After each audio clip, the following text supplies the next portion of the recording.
자, 이제 중단원이 바뀌었습니다. 2단원 열과 에너지 들어가도록 할게요. 대단원은 그대로입니다. 역학과 에너지이고요.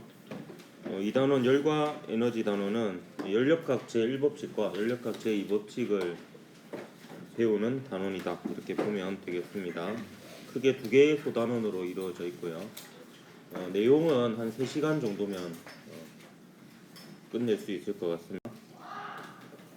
교과서 51쪽이고요. 왜 짖는 소리가 들리지? 첫 번째 소단원의 제목은 열기관의 내부 에너지인데요. 제목은 그렇지만 주 내용은 연력학 제1법칙이 되겠습니다. 그래서 오늘 이 2시간에 거쳐서 이 소단원 내용을 할 텐데, 오늘은 연력학 제1법칙에 대해서 얘기를 할 거고, 다음 시간에는 연력학 제1법칙을 이용해서 여러 가지 연력학 과정을 설명해 보도록 하겠습니다. 연력학 제1법칙을 알기 위해서는 몇 가지 알아야 되는 물리량들이 있습니다. 그래서 그것들 먼저 배우고 난 다음에 1법칙을 얘기하도록 하겠습니다. 우선 우리가 계속 다루어야 될 대상이 역학에서는 또 앞단원에서는 질량을 가진 덩어리였거든요. 근데 이 단원에서는 질량을 가진 덩어리인 건 맞습니다. 근데 너무 작아요. 기체입니다. 기체. 분자를 다뤄야 되기 때문에 분자 하나하나를 가지고 얘기를 할 수 없고, 약간 통계적인 평균값 이런 것들로 얘기를 하거나, 또 힘 대신에 얘는 기체는 형체가 없죠. 그래서 기체가 어떤 물체에 작용하는 힘 같은 경우에는 압력으로 얘기를 해야 됩니다. 그래서 그런 물리량들을 먼저 좀 설명을 할까 합니다. 첫 번째로 이제 기체의 상태를 나타내는 하나의 물리량으로 온도가 있는데요. 온도는 이제 우리가 주로 쓰는 것은 섭씨 온도와 절대 온도가 있습니다. 저는 설명할 때 섭씨 온도를 소문자 T, 절대 온도를 대문자 T로 쓸 건데, 이거는 정해져 있는 것은 아닙니다. 이 섭씨 온도와 절대 온도를 먼저 설명을 하면, 섭씨 온도는 물이 어는 점을 1기압에서 물이 어는 점을 0으로 잡은 거예요. 그리고 물이 끓는 점을 100으로 잡고 그 사이를 100등분한 겁니다. 그래서 단위는 도시를 쓰고요. 섭씨 온도라는 이름이 붙은 것은 셀시우스가 고안한 방식인데, 셀시우스를 한자어로 표현하면 섭씨가 된다라고 합니다. 그건 농담이 아니다. 가끔 헷갈리지, 이게 농담인지 아닌지. 이건 사실입니다. 네. 사실이고, 그 다음에 온도가 약간 그 통계적인 값을 나타낸다고 했죠. 온도가 나중에 알고 보니까 분자들의 평균 운동 에너지에 비례하는 그런 값이었어요. 그래서 그 온도라는 것도 최소값이 존재할 수가 있는 거죠. 그렇게 되면, 왜냐하면 운동 에너지는 2분의 1 mv 제곱이니까 최소값이 0이죠. 그래서 모든 분자가 멈춰버리는 그 상태가 온도가 가장 낮은 온도라고 볼 수 있습니다. 그게 섭씨 온도로는 마이너스 273도씨 정도 됩니다. 끝에 0.15 정도 더 붙기는 하는데요. 마이너스 273.15 이렇게 붙기는 하는데, 0.15는 떼고 한 마이너스 273도씨가 절대 온도로는 0켈빈이 됩니다. 켈빈 사람 이름이고요. 절대 온도를 이제 제한한 사람입니다. 문군 간격은 섭씨 온도랑 맞췄어요. 그래서 물이 어는 점이 273켈빈이고 물이 끓는 점이 373켈빈이 됩니다. 그래서 섭씨 온도와 절대 온도 사이의 관계식을 써보면, 절대 온도는 섭씨 온도 더하기 273이 되겠습니다. 요게 절대 온도, 단위가 켈빈이고요. 얘가 섭씨 온도. 셀시우스 성이 섭인갑다, 그죠?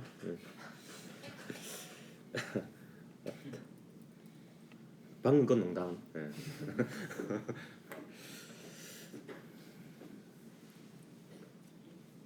도시인가?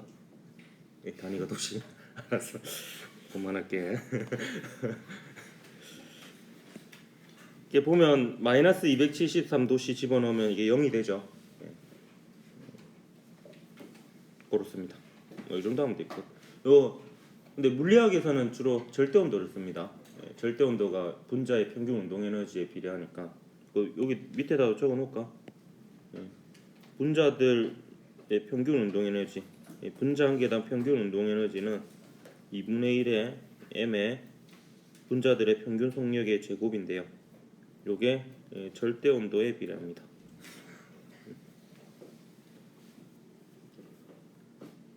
그럼 분자 한 개당 평균 운동 에너지입니다. 기체 분자. 우리가 다루는 거는 그래서 반복해서 얘기했는데 기체를 다룰 겁니다. 앞으로 어디 통에 갇혀 있는 기체를 계속 다룰 거예요. 근데 기체의 그 온도라는 게 그 분자들의 평균 운동 에너지를 의미한다. 이렇게 보면 되겠습니다. 그때 온도라고 하는 것은 절대 온도를 얘기합니다. 절대로 절대 온도를 써야 됩니다. 뭔가 잘 안 되네. 압력을 가야 되겠어. 압력 배우다. 압력은 영어로 프레셔거든요. 그래서 P로 보통 나타내고 단위 면적당 힘입니다. 여기 이제 면적이고요. 그래서 똑같은 힘으로 이제 손바닥으로 여러분의 볼을 미는 거하고 송곳으로 여러분의 볼을 미는 거하고 압력이 다르죠. 송곳으로 밀면 면적이 작아지지. 똑같은 힘이라도 압력이 커지니까 여러분 볼의 모양이 바뀔 수도 있습니다. 결과적으로는 압력이 중요해요. 압력이 유용하냐 안 하냐는. 안전벨트도 면적을 넓혀서 압력을 줄이는 효과도 있습니다. 시간을 늘려서 힘을 줄이는 효과도 있는데 면적을 넓혀서 압력을 줄이는 효과도 있습니다. 면적당 힘이니까 뉴턴 퍼 제곱미터고요. 이걸 줄여서 파스칼이라고도 합니다. 파스칼은 사람 이름입니다. 많이 들어봤죠? 수학에도 나오잖아요. 수학자이자 과학자입니다. 다방면에 재능을 많이 보여서 우리나라에 있는 백과사전의 이름 중에 파스칼 대백과사전도 있어요. 그거 만들고 망했죠, 출판사. 원래 백과사전 만들면 출판사 망합니다. 동화 출판사도 그래서 망했었거든요, 옛날에. 두산 동화가 되었지. 원래 그 출판업계 그 꿈이 백과사전 만드는 거거든. 망할 걸 알면서 하는 거예요. 요새는 안 만듭니다. 브리테네커 대백과사전 몇 년 전에 안 만든다고 선언했거든요. 왜냐면 요새는 필요가 없죠. 계속 바뀌니까. 그때 근데 옛날에는 백과사전이 되게 중요한 그 지식의 산물이었거든. 그래서 책 만드시는 분들은 꿈이 예전에는 백과사전 만드는 거예요. 그래서 파스칼 대백과사전이 기억이 나네. 샀거든요. 이게 망하고 나서 덤핑으로 판매할 때 50만 원 주고 싸게 샀어요. 이사할 때 다 버렸어요. 이제 필요 없어가지고. 위키 대백과사전이죠. 핸드폰에 백과사전이 다 들어갔으니까 굳이 필요가 없죠. 그래도 아깝다. 그 기념으로 남겨놓을 걸. 지금 이거 할 때가 아닙니다. 그 계속 연력값 제일 법칙 해야 되니까 아주 큰일 났네. 시간이 좀 많이 허비한 것 같아. 빨리 할게요. 자, 이제 열에 대해서 얘기를 하도록 할게요. 열은 결과적으로 에너지입니다. 여기 보면 요 중단원 제목도 보면 열과 에너지죠. 열이 에너지라는 것을 누가 밝혔냐? 줄이라는 사람이 밝혔습니다. 그 사람이 1칼로리라는 열량이 4.2줄에 해당하는 역학적 에너지 4.2줄에 해당하는 역학적 에너지와 같다라는 것을 밝혔어요. 요거 설명하기 전에 열이라는 용어는 다르게 불리기도 하는데요. 열량이라고 하기도 하고, 그리고 열이 에너지의 한 종류라는 게 밝혀졌잖아요. 그래서 열 에너지라고 하기도 합니다.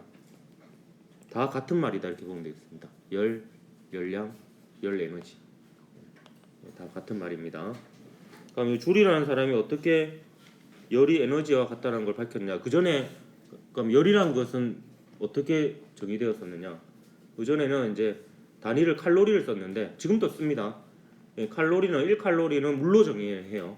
물 1g을 1도씨 올리는데 필요한 열량이 1칼로리입니다. 그럼 1kcal는 1000이죠, 1000. 1kg의 물을 1도씨 올리는데 필요한 열량이에요. 그래서 밥 한 공기가 대략 뭐 200kcal다. 이러면 삼다수 물통에 2리터 들어있거든요. 그게 2kg이에요. 그럼 걔네를 0도씨에서 100도씨까지 온도를 높이는데 필요한 열량이 밥 한 공기에 들어있는 열량이다. 근데 그거야 한 5배 정도를 한 끼에 섭취하죠. 한 800에서 1000kcal를 섭취를 하니까 여러분이 굉장히 많은 에너지를 섭취하는 겁니다. 근데 또 배출되잖아요.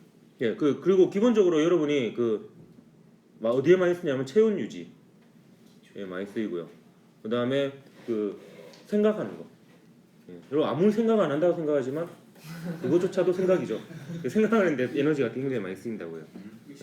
진짜 빡세게 진짜 열심히 공부하면 이게 살이 빠지는 게 에너지를 많이 써서 그렇습니다. 요거 어떻게 밝혔냐면 근데 그게 열이라는 거하고 에너지라는 게 어떻게 같다는 걸 밝혔냐면 저 그림은 이게 참 그리기 어렵던데 대충 그릴게요. 말로 설명하면 되니까. 여기에 물이 담겨 있고요. 그 다음에 좀 거꾸로 그린 것 같다. 그 다음에 여기에 봉 같은 게 이렇게 당겨가지고 바람개비 같은 게 이렇게 있고요. 정말 못 그리네. 그 다음에 여기 추가 이렇게 달려있고 여기 이렇게 약간 스크루 뭐 이런 게 있어요. 얘가 막 돌아가면서 내려가요. 이렇게 돌아가면서 내려가면서 역학적 에너지가 보존은 안 되는데 하여튼 얘가 위치 에너지가 운동 에너지로 이렇게 바뀌면서 바람개비가 돌아갑니다. 근데 신기하게도 이렇게 하면 이게 물의 온도가 올라가죠. 그래서 물의 열 에너지가 얼만큼 변했는지를 온도를 재가지고 알 수 있거든요. 그럼 그 물의 열량 변화량하고 그 다음에 추의 역학적 에너지 변화량을 비교해서 열량과 에너지 사이의 관계를 밝혔다. 이렇게 보면 되겠습니다. 요 실험을 한 사람의 이름이 줄이에요. 그래서 그 이름을 따서 줄이라고 합니다. 에너지의 단위를. 요즘은 뭐 계산하는 문제가 없어서 이걸 외울 필요는 없는데 예전에는 제가 중학교 때 시험 칠 때 1줄은 4.2칼로리다 해서 틀렸거든요. 하나가 1이고 하나가 4점인데 거꾸로 해가지고 그래서 제가 외우는 방법을 제 나름대로 터득한 게 1칼로리 오면 양쪽 끝이 이렇게 세워져 있더라고. 얘는 약간 뭐 양쪽 끝이 구불구불하고 네, 이렇게 기억을 했던 기억이 납니다. 그래서 칼슘의 절대값은 4.2줄이다. 알았다가 자, 열평형 상태로 빨리 넘어갑시다. 열받죠? 맞는 표현이야. 열을 받으니까 온도가 올라가죠. 요거와 관련이 있어서 한 거야. 열평형 상태는 뭐냐면 온도가 높은 물체와 온도가 낮은 물체가 접촉하면 온도가 높은 물체에서 온도가 낮은 물체로 열이 이동합니다. 열 에너지가 이동하는 거죠. 그러면 열을 내놓는 쪽은 온도가 내려가고 열을 받는 쪽은 온도가 올라가서 결국 두 물체는 온도가 같아집니다. 이때 양방향의 열의 이동이 균형을 이루어서 열의 이동이 없어 보이는 열평형 상태가 됩니다.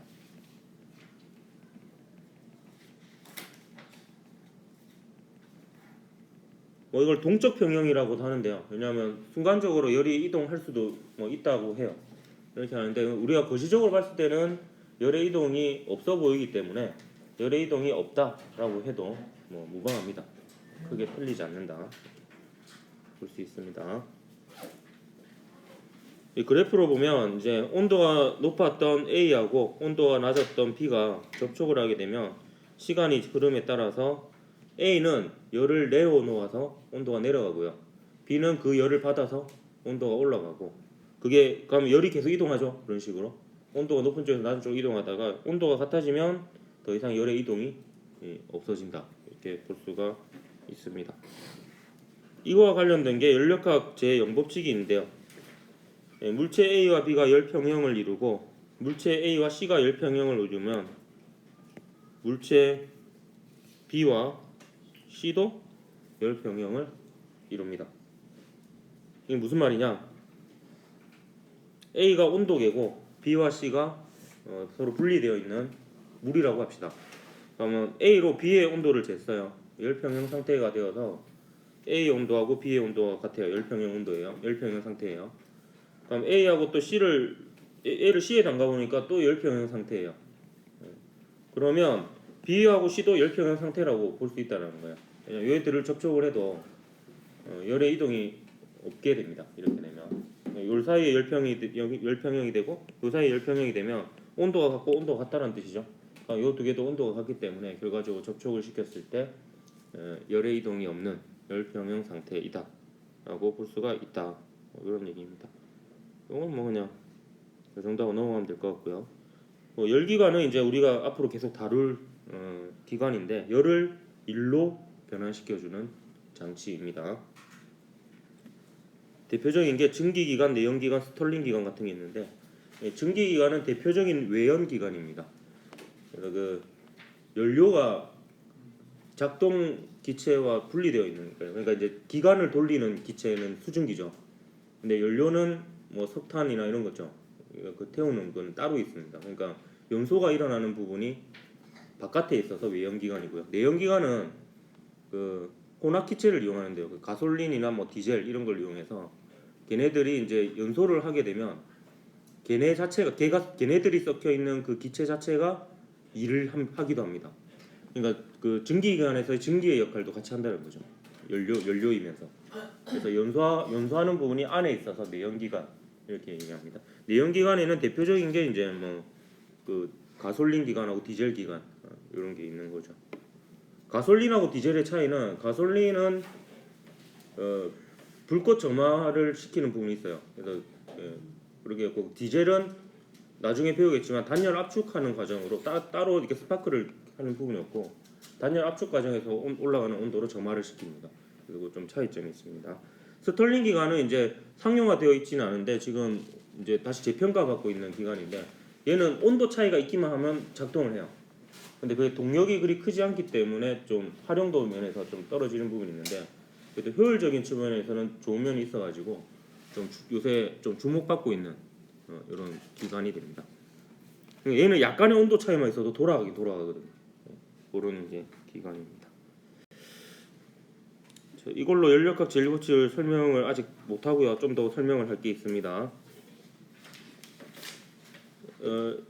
지금 하고 있는 것들이 연력학 제1법칙에 관련이 있어서 계속 하고 있는 거예요. 근데 이상기체가 하는 일을 이제 설명을 할 건데 이상기체에 대해서는 좀 이따 설명할게요. 이상적인 기체가 있어요.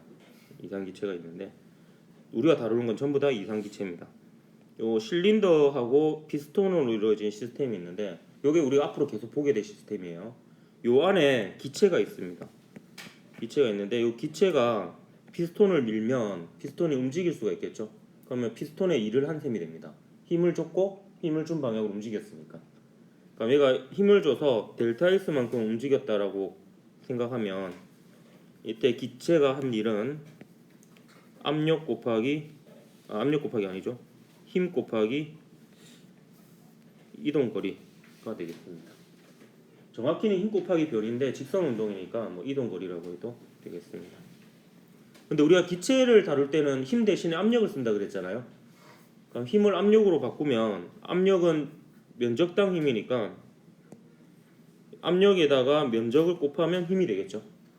그래서 F 대신에 PA를 쓰면 PA 델타 S 이렇게 됩니다.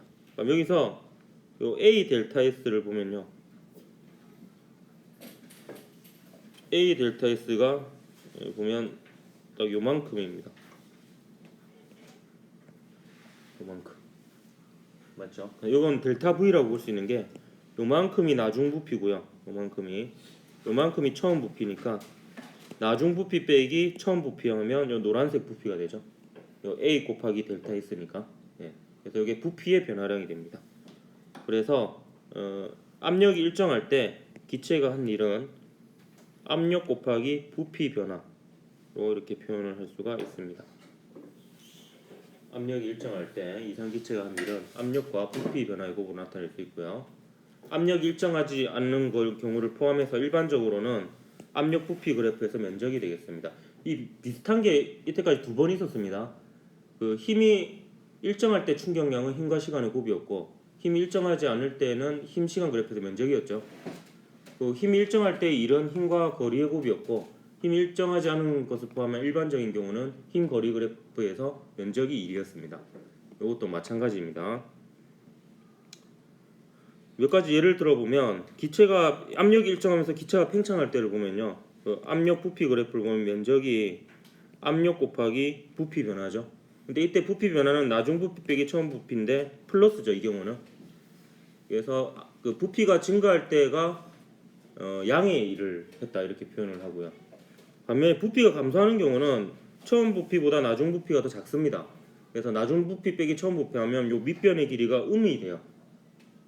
그래서 1이 음인 경우가 부피가 감소한 경우입니다. 근데 이게 잘 생각해 보면 요 기체가 피스톤에 작용하는 힘은요 무조건 미는 거밖에 안 돼요. 당기는 거 안 돼요. 압력은 무조건 미는 힘입니다. 그러면 미는 방향으로 움직이면 부피가 증가하는 거죠. 그럼 힘의 방향하고 이동 방향이 같은 경우니까 1이 플러스예요.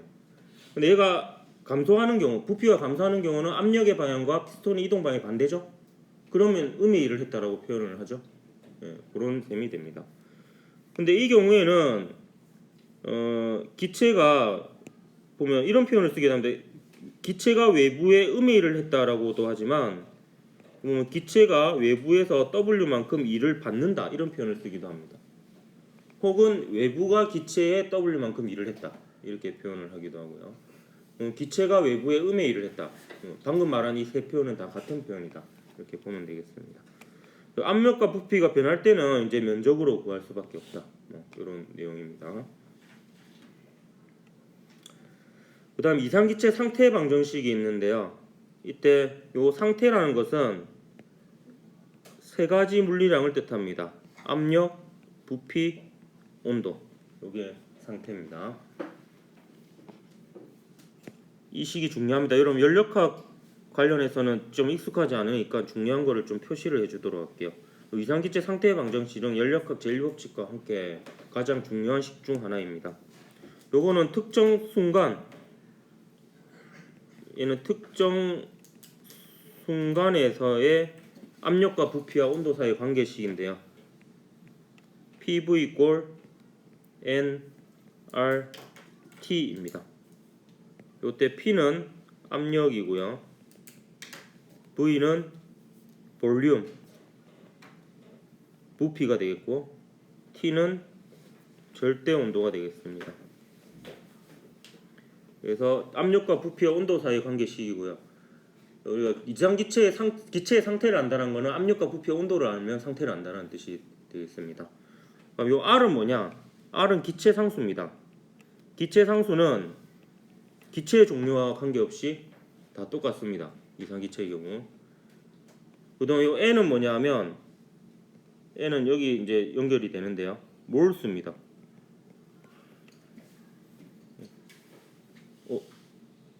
얘 왜 나와 있나?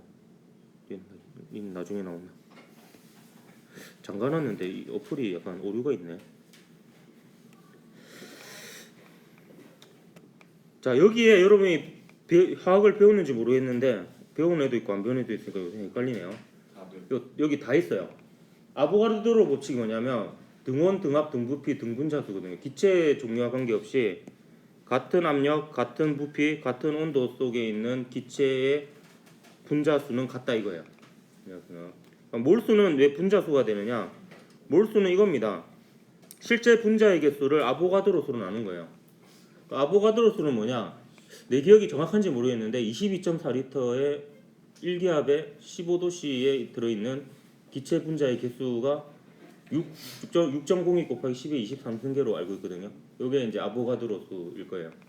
그러면 이게 몰수는 실제 분자수를 아보가드로 수로 나눈 거니까 아보가드로 수의 몇 배이냐에 해당하는 양이 되겠습니다. 그래서 2몰이면은 아보가드로 수의 2배, 5몰이면 아보가드로수의 5배가 되는 거죠. 워낙 분자수가 많으니까 좀 숫자의 스케일을 줄인 거다 이렇게 보면 되겠습니다. 우리가 주로 다룰 시스템은요, 결국에 요만큼은 일정한 경우예요. 갇혀 있는 기체니까 기체 분자의 개수는 안 바뀔 거고요. 그러면 압력과 부피와 온도 사이 관계가 나오죠. 이때 온도가 일정하면 보일의 법칙입니다. 온도가 일정할 때 이상기체의 압력과 부피의 곱은 일정하죠. 반비례한다 이렇게 표현하잖아요. 그 다음에 압력이 일정할 때가 샤르의 법칙이에요. 압력이 일정할 때 온도가 높을수록 부피가 크죠. 그래서 요 안에 아보가드로 법칙, 보일의 법칙, 샤르의 법칙 다 들어 있습니다. 그래서 요식 하나만 알면 되고, 요 의미는 압력과 부피와 온도 사이의 관계식으로 어떤 특정 순간에 이 셋 중에 두 개를 알면 나머지 하나를 이 식으로 구할 수가 있습니다. 약간 스포를 하자면 연력학 제1법칙에서 부피 변화와 온도 변화를 알 수 있거든요. 그럼 나머지 압력이 어떻게 변하는지를 체크하려면 이상기체 상태 방정식으로 체크를 하면 됩니다. 그래서 압력은 보통 이상기체 상태 방정식으로 구하면 됩니다. 자, 이제 드디어 연력학 제1법칙을 할 거예요. 에너지 보존 법칙인데요. 여기서 다룰 시스템에 대해서 먼저 설명을 하도록 하겠습니다. 아까 요 그림하고 똑같은 그림이에요. 요 그림을 이제 조금 무식화해서 그린 겁니다. 요 회색으로 되어 있는 거 요거 있죠? 요게 실린더입니다. 예, 실린더고 단열되어 있습니다. 그다음 요 연두색으로 되어 있는 게 피스톤의 처음 위치고요. 요 초록색으로 되어 있는 게 피스톤의 나중 위치입니다. 기체가 밀어가지고 이렇게 움직인 겁니다. 요 노란색으로 표시되어 있는 거 있죠? 요게 주인공입니다. 요게 기체라고 하기도 하고 이상기체라고 하기도 하고 내부라고 하기도 하고요. 그리고 얘를 시스템, 개라고 하기도 합니다. 요거의 에너지 보존 법칙이 연력학 제1법칙입니다.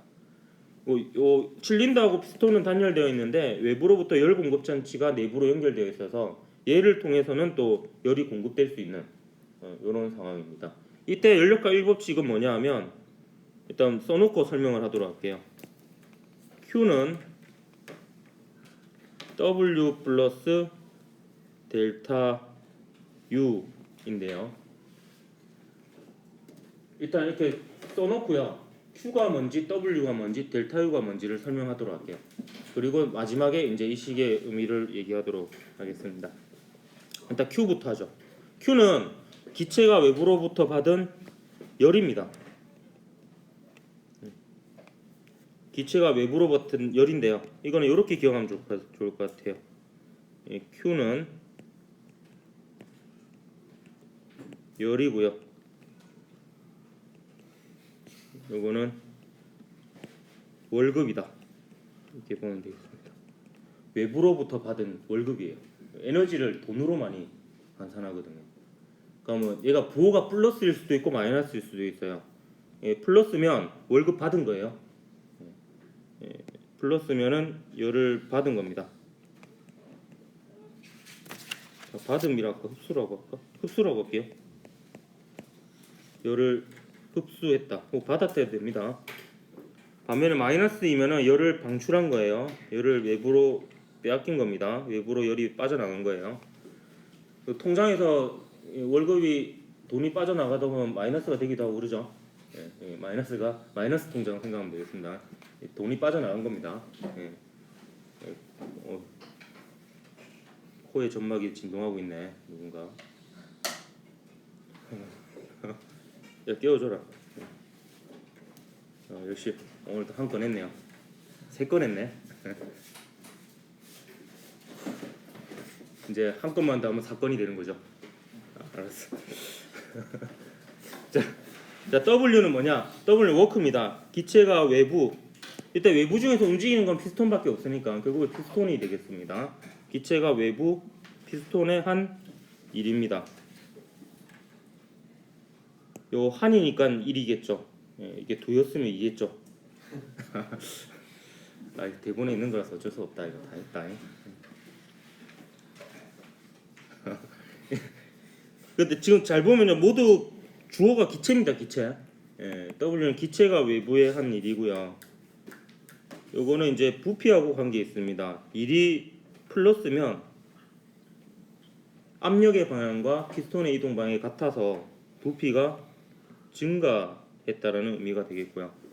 연력학 제1법칙으로 상황을 분석해 보니까 일이 마이너스가 나왔다. 그 말은 압력의 방향하고 압력에 의한 힘의 방향하고 피스톤의 이동 방향이 반대여서 부피가 감소했다라는 뜻이 되겠습니다. 그럼 이 경우는 기체가 외부에 일을 했다라는 표현을 쓰고요. 이 경우에는 기체가 외부에 음의 일을 했다라는 표현도 쓰는데 저는 그 표현이 더 좋은데 근데 교과서나 문제에서는 그 표현보다는 이런 표현을 더 많이 씁니다. 기체가 요 음의 경우입니다. 음의 경우 기체가 외부로부터 일을 받았다 이런 표현을 쓰기도 합니다. 외부의 입장에서 보면 그 외부에서 가하는 힘의 방향과 피스톤의 이동 방향이 같은 경우거든요. 부피가 감소할 때 피스톤을 밀어야지 이게 부피가 감소할 거 아니야. 그래서 기체가 외부로부터 일을 받았다 혹은 외부가 기체에 일을 했다. 외부가 기체에 일을 했다 이렇게 표현을 쓰기도 합니다. 일이 음인 경우에는 그다음 이제 델타 U가 문제예요. U는 처음 봤죠. Q하고 W는 그래도 앞에서 봤는데 이제 U를 설명할까 합니다. 드디어 이제 이상 기체를 설명할 건데요. 이상 기체는 이상한 이상적인 기체라 그랬죠. 그래서 얘는 특징이 일단 온도가 절대 온도 10켈빈까지 내려가더라도 절대 액체나 고체가 되지 않습니다. 기체 상태를 유지하고요. 크기를 무시하고요. 그다음에 상호간의 상호작용을 무시합니다. 분자 간에 무시무시한 기체다 이렇게 볼 수가 있겠고요. 포텐셜 에너지라는 게 잘 생각해보면 중력 포텐셜 에너지, 탄성 포텐셜 에너지 힘이 있어야지 포텐셜 에너지가 정의가 되거든요. 근데 분자가 상호작용을 무시하니까 포텐셜 에너지가 0입니다. 그러면 내부 에너지라는 것은 역학적 에너지라고 볼 수 있어요. 근데 역학적 에너지는 운동 에너지와 포텐셜 에너지 합인데 이상기체의 경우에는 포텐셜 에너지가 없으니까 역학적 에너지가 곧 운동 에너지가 됩니다. 그래서 내부 에너지는 총 역학적 에너지인데 총 운동 에너지가 되겠습니다. 그래서 요 내부 에너지는 분자 한 개당 평균 운동 에너지 곱하기 실제 분자의 개수가 되겠습니다.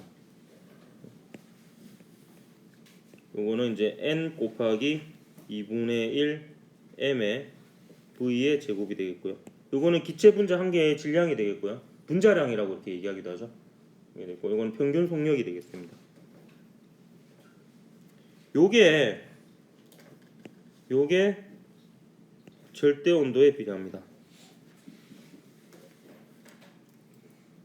근데 사실은 요만큼이 절대 온도에 비례해요. 요만큼이. 그래서 같은 온도라도 당연히 분자의 개수가 2배 더 많으면 내부 에너지가 2배 더 큽니다. 2배입니다. 에너지니까 분자가 많을수록 에너지도 큰 거죠. 근데 보통은 갇혀있는 기체를 다루니까 얘는 안 바뀌는 경우를 주로 다루거든요. 그러면 이제 내부 에너지 자체도 온도에 절대 온도에 비례한다 이렇게 봐도 무방합니다. 됐습니까? 그럼 델타 U는 그거의 변화량이니까 내부 에너지의 변화량이 되겠고요.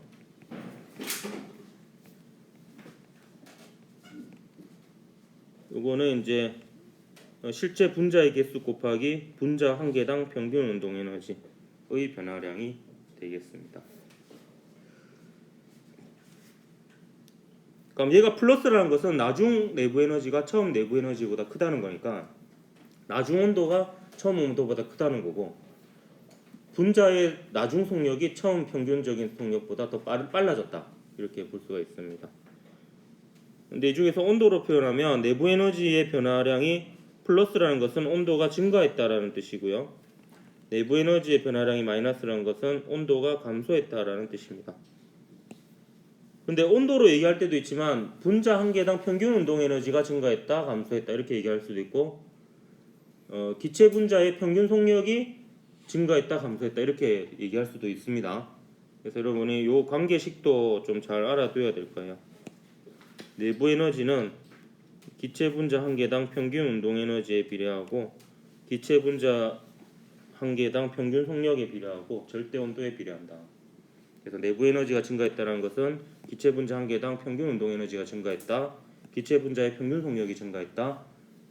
기체 분자의 온도가 증가했다. 다 같은 말이다. 이렇게 같은 의미다. 이렇게 보면 되겠습니다. 자, 그러면 이제 연력과 일법칙을 다시 설명을 해보도록 할게요. 이게 왜 에너지 보존 법칙이냐? 기체가 외부로부터 월급을 받아요. 100만 원을 받았어요. 그 중에서 30만 원은 피스톤에 일을 하는 데 썼어요.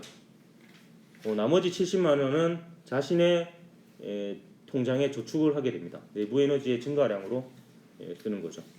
그럼 맞아떨어지죠. 외부로부터 100만 원 받아서 30만 원은 일하는 데 쓰고 70만 원은 저축하는 데 썼다. 이렇게 보면 되니까 이게 에너지 보존 법칙이다. 이렇게 보면 되겠습니다. 그럼 여기서 요 일은 부피 변화에 비례하고요. 부피 변화에 비례하고 그 다음에 요 내부 에너지의 변화량은 뭐에 비례해? 온도 변화에 비례합니다. 정리하는 셈 치고 적어 놓으십시오. 그리고 얘는 그 PV 그래프에서 면적으로 구할 수 있는 거고요. 요거는 그 뭐 그냥 온도 변화에 비례한다. 이 정도 알면 될 것 같습니다. 그러면 요 연력각 제1법칙으로부터 부피 변화와 온도 변화를 알 수 있습니다. 나머지 압력은 뭐로 알 수 있겠어요? 이상기체 상태 방정식에 넣어보면 됩니다. 요게 요 단원에서 가장 중요한 식이에요.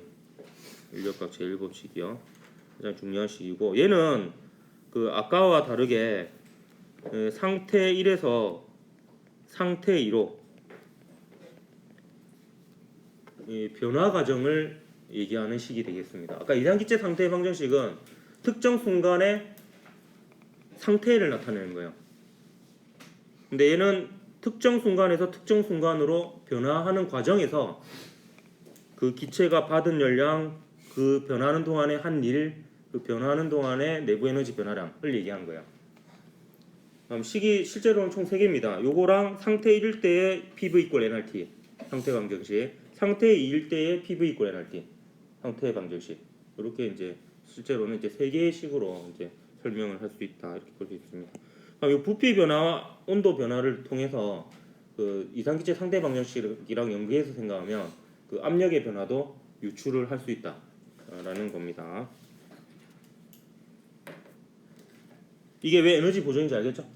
외부로부터 월급 받아서 일부 일하고 일부 자기 거 하고 그냥 자기 내부 에너지 하고 이렇게 되겠습니다.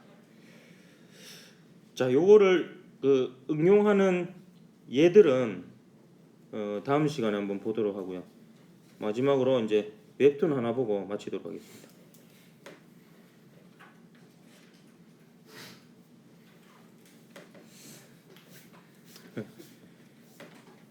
주호민 작가의 무한동력 7화인데요. 신과 함께 썼던 작가입니다. 제가 되게 좋아하는 작가예요. 요 허락을 받고 보여주는 겁니다. 메일로 허락을 장문의 메일을 보내서 허락을 구했거든요. 답변이 왔는데 한 줄로 왔어요. 쓰세요. 되게 약간 구구절절 이렇게 더 써도 되겠습니까? 이렇게 조심스럽게 보냈더니 그냥 쓰세요 이러더라고요. 그래서 그냥 계속 몇 년째 쓰고 있습니다. 7화인데요. 요게 이제 연구기관입니다. 무한동력. 요걸 만드는 사람이 이제 주인공이고요. 팩트 체크를 한다니까 깜빡했네. 주인공의 아버지인지 할아버지인지 헷갈리네요. 하늘고등학교 3학년 1반 물리 수업 시간 물리2 선택반이다 이렇게 볼 수가 있겠습니다. 자자 다들 34페이지 피고 오늘은 연력학 법칙을 배워볼 차례구나. 물리 선생님이십니다. 약간 나쁜 사람으로 나와요. 연력학 제1법칙이 뭔지 아는 사람 수자가 말해볼까? 요 수자가 그러니까 무한동력을 연구하는 주인공의 딸인지 손녀인지가 지금 헷갈려요. 뭐 그래요. 가족입니다. 네. 에너지 보존 법칙입니다. 뭘 좀 아는데 짱구같이 생겼네. 오, 수자가 요즘 공부를 열심히 하는구나. 그래, 설명도 할 수 있겠지?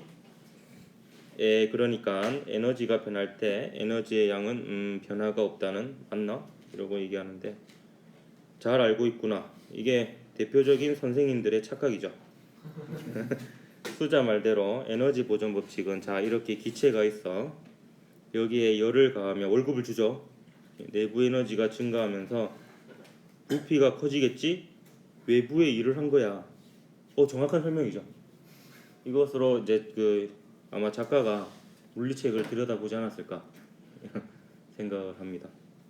이걸 진짜 기억으로 이렇게 만들었다면 정말 대단한 거고요. 웹툰 작가도 이제 다양한 분야의 공부를 해야 되죠.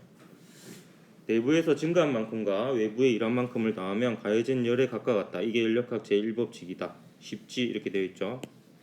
오늘 한 내용이 여기 다 있네요. 자, 내부에서 증가한 만큼 이게 내부 에너지의 변화량을 뜻하고요.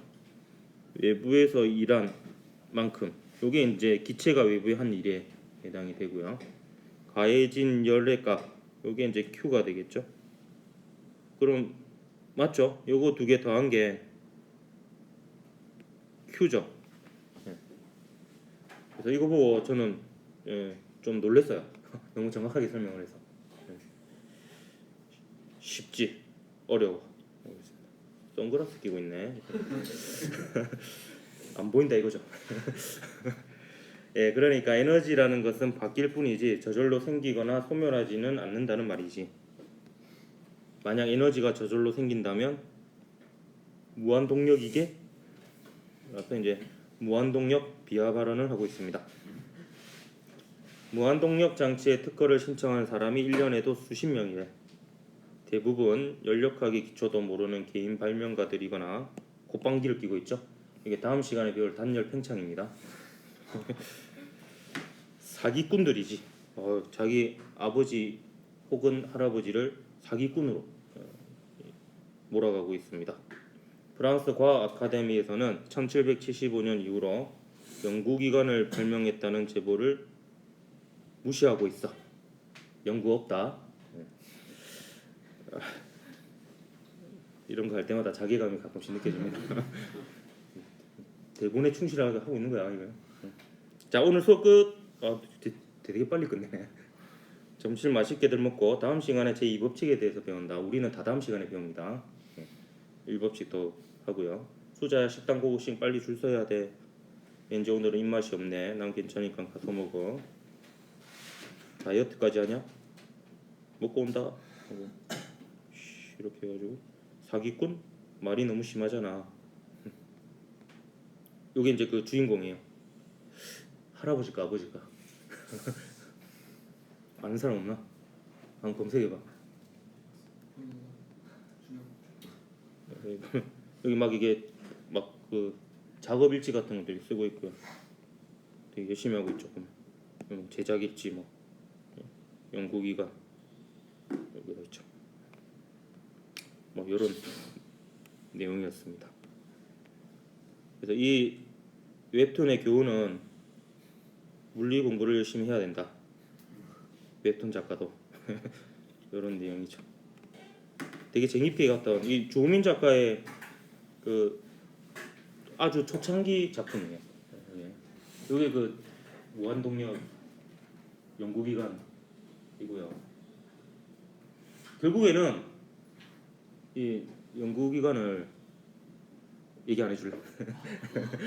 그거는 이제 스포가 될 수 있으니까 웹툰을 통해서 확인을 하기 바랍니다. 근데 이 연구기관이 사실 아까 요 물리 선생님이 말하는 연구기관 이거는 조금 안 맞을 수 있는 부분이 뭐냐면 여기 보면 이런 말이 있죠. 만약 에너지가 저절로 생긴다면 무한동력이게 요 부분 있죠. 사실 요거는 제1종 연구기관이에요. 그러니까 에너지 보존 법칙을 위배하는 거죠. 그러니까 투입된 에너지보다 그 일을 더 많이 하는 거예요. 무에서 유가 나오는 거죠. 저절로 생긴다는 표현은. 근데 이런 연구기관을 뭐 주장하는 사람들도 거의 주장 안 하는 연구기관이에요. 얘네들이 주장하는 연구기관은 그 효율 100%인 기관. 요걸 얘기하는데 요거는 제2종 연구기관이라고 하는데 연력학 제2법칙을 위배하게 됩니다. 근데 그거는 왠지 보면은 그럴싸해 보이거든요. 하지만 그 연력학 제2법칙은 에너지 보존 법칙보다도 더 틀릴 수가 없다라는 게 확신이 아마 들 겁니다. 나중에 배우게 되면. 그게 에너지 보존 법칙, 에너지 보존 법칙은 틀리지 않을 것 같잖아. 근데 물리학자들이 생각하기에는 연력학 제2법칙이 에너지 보존 법칙보다도 더 틀리지 않을 거라고 생각을 해요. 굉장히 수학적인 법칙이거든요. 그렇기 때문에 사실 이 부분은 조금 아쉬운 부분이다 이렇게 볼 수 있습니다. 이거는 이제 사실은 실제로 뭐 연구기관을 이렇게 특허를 내는 사람들도 이거는 잘 안 냅니다. 효율 100%인 것을 이제 주로 네요. 근데 그것도 안 된다라는 것을 그거는 다 다음 시간에 배우게 될 겁니다.